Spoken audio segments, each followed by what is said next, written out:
Okay, and last, ano yung dalawang ways na you can humanely pre-kill or pre-alive yung rodent pagka ibibigay mo na siya? So, una, yung nakita nyo dun sa video, pagka maramihang batches is CO2 chamber. Form siya ng euthanasia. I mean, familiar naman kayo, di ba? Pagka nawalan tayo ng oxygen, and puro CO2 na lang, din tayo nakahinga. So, yun parang natutulog na lang sila doon. Next would be cervical dislocation, which, to be honest, as a beginner, kung first time mong gagawin, medyo nakakatakot. Pero once nasanay ka naman na, alam mo yun, madali na lang sa'yo. So, basically, teka, kuha ko example. Okay, thank you so much. So, for example, ito, sorry, wala na akong better example na malalabas dito. For visual reference lang, no, ito yung daga. Hindi naman siguro ganito kalaki yung daga na i-euthanize mo. For cervical dislocation, basically, hihiwalay mo yung ulo niya sa parang spinal cord niya dito sa likod. So, ayan, for example, yan, naka-flat siya sa table, no. Hawak mo sa buntot yung daga, hindi sa katawan, hindi sa kahit anong parte, kasi makakagat ka niyan.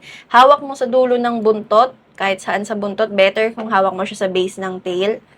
And then, yung tongs, si feeding tongs, for example, ito yun, dito mo siya i-didiin.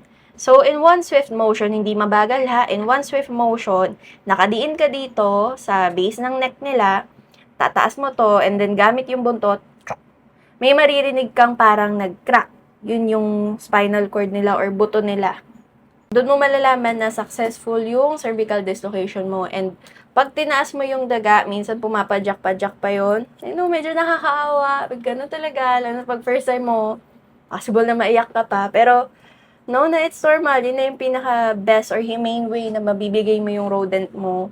Yung feeder rodent dun sa alaga mo. To ensure na hindi sila makakagat or masasaktan. So, yun nga, pag tinaas mo yung daga, gumagalaw-galaw pa yung paa niyan minsan, yung jerking movements na tatawag. As long as, alam mo yun, hindi na sila nalalaban, okay na, pwede mo nang bigay sa alaga mo.